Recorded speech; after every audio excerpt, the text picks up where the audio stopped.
Assalamualaikum warahmatullahi wabarakatuh. Perkenalkan nama saya Fadilah Nur Afifah dengan NIM 221080281.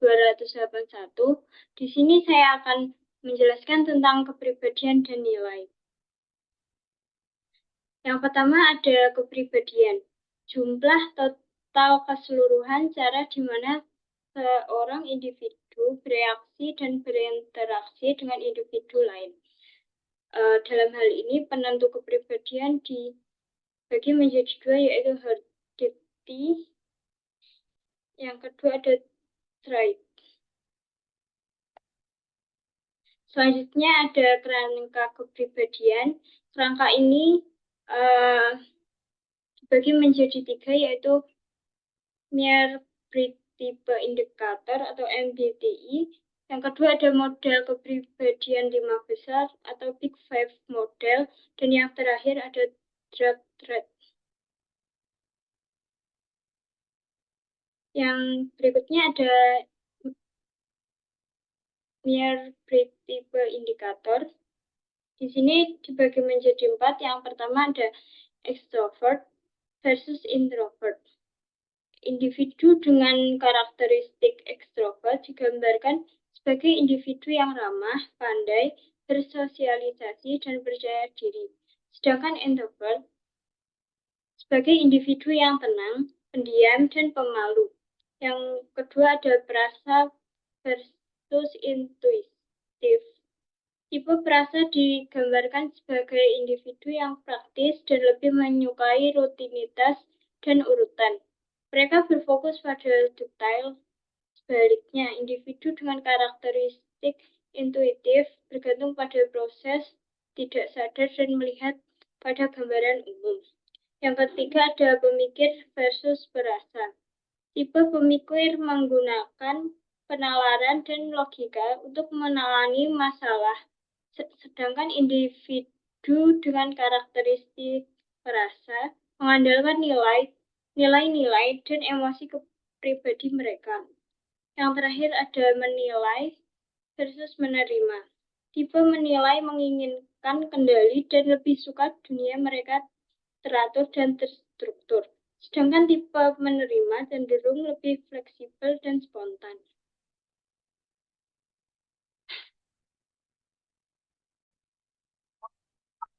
Selanjutnya ada model kepribadian 5 besar.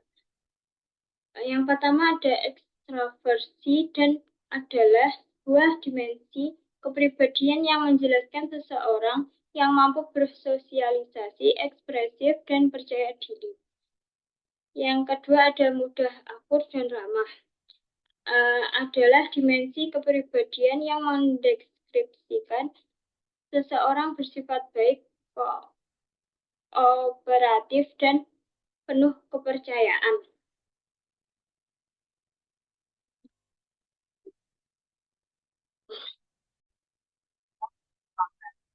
Selanjutnya ada stabilitas emosional, yaitu sebuah dimensi kepribadian yang mengkarakterisasi seseorang tenang, percaya diri, memiliki pendirian yang teguh, versus mudah gugup, khawatir, depresi, dan tidak memiliki pendirian yang teguh.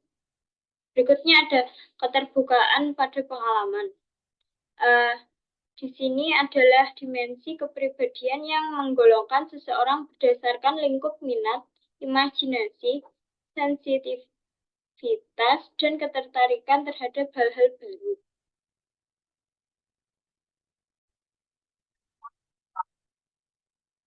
Yang selanjutnya ada drug trait, itu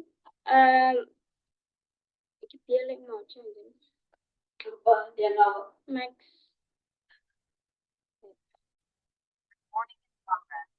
Selanjutnya ada drug trait. Yang pertama ada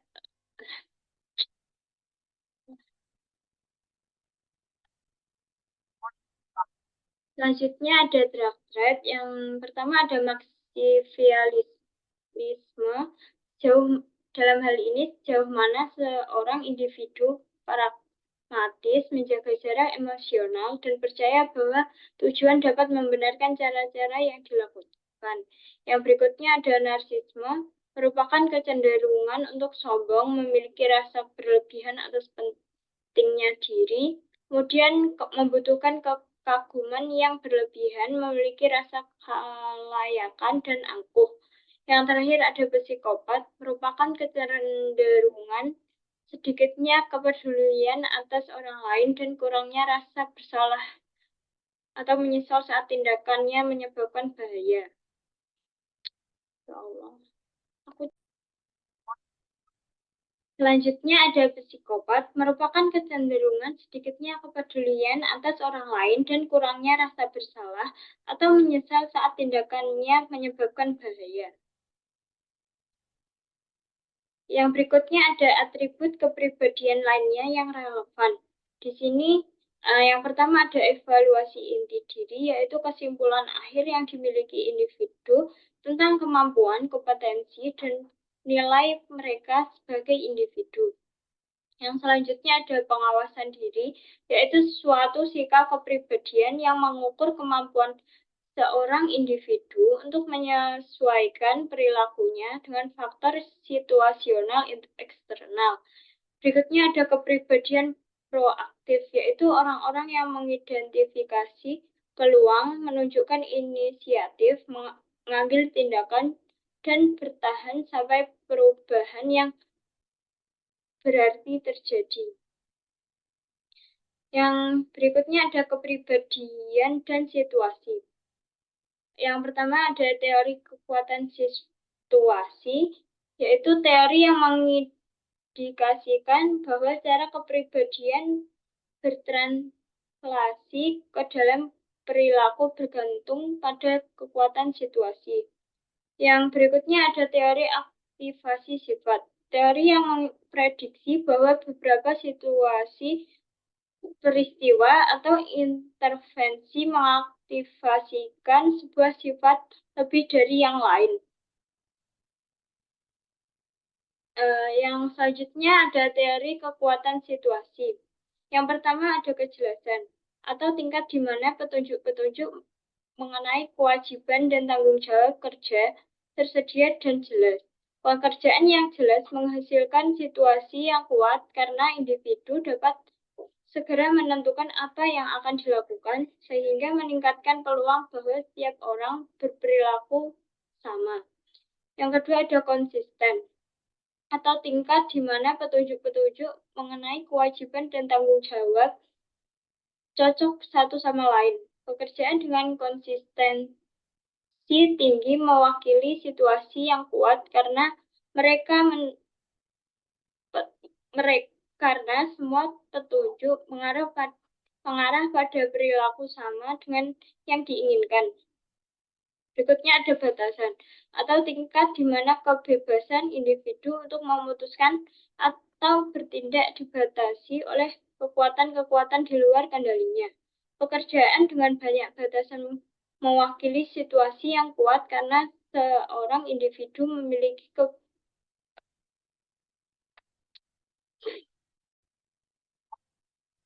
Selanjutnya ada batasan, atau tingkat di mana kebebasan individu untuk memutuskan atau bertindak dibatasi oleh kekuatan-kekuatan di luar kendalinya. Pekerjaan dengan banyak batasan mewakili situasi yang kuat karena seorang individu memiliki kebijakan di individu yang terbatas. Yang terakhir ada konsekuensi, atau tingkat di mana kepuasan atau tindakan memiliki implikasi penting bagi organisasi atau anggotanya, klien, pasokan, dan seterusnya.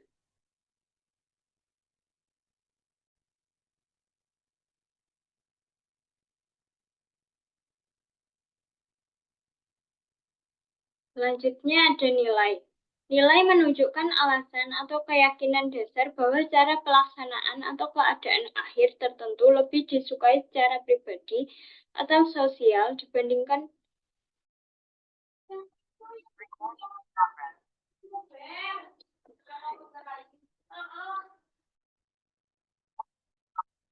Selanjutnya ada nilai. Nilai menunjukkan alasan atau keyakinan dasar bahwa cara pelaksanaan atau keadaan akhir tertentu lebih disukai secara pribadi atau sosial dibandingkan cara pelaksanaan atau keadaan akhir yang berlawanan. Sistem nilai adalah sistem hierarki yang didasarkan pada sebuah peringkat atas nilai-nilai individu dari sisi intensitasnya.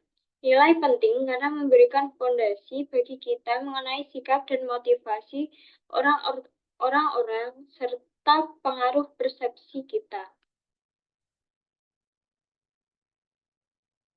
Selanjutnya ada jenis nilai. Di sini dibagi menjadi dua. Yang pertama ada nilai terminal, adalah keadaan akhir kehidupan yang diinginkan. Tujuan-tujuan yang ingin dicapai seseorang selama masa hidupnya. Yang kedua ada nilai instrumental, adalah perilaku atau cara-cara yang lebih disukai untuk mencapai nilai-nilai terminal seseorang. Uh, Selanjutnya ada kepribadian dan nilai individu di tempat kerja. Yang berikutnya ada kecocokan orang pekerjaan atau person job fit. Teori kecocokan kepribadian pekerjaan dari John Holland menampilkan 6 tipe kepribadian serta mengusulkan bahwa kepuasan dan keinginan untuk meninggalkan sebuah posisi bergantung pada seberapa baik individu itu mencocokkan kepribadiannya dengan sebuah pekerjaan. Yang terakhir ada kecocokan orang organisasi atau person organization fit, yaitu orang-orang tertarik pada dan dipilih oleh organisasi yang sesuai dengan nilai-nilai mereka, dan mereka meninggalkan organisasi yang tidak cocok dengan kepribadiannya. Sekian materi dari saya. Kurang lebihnya mohon maaf. Wassalamualaikum warahmatullahi wabarakatuh.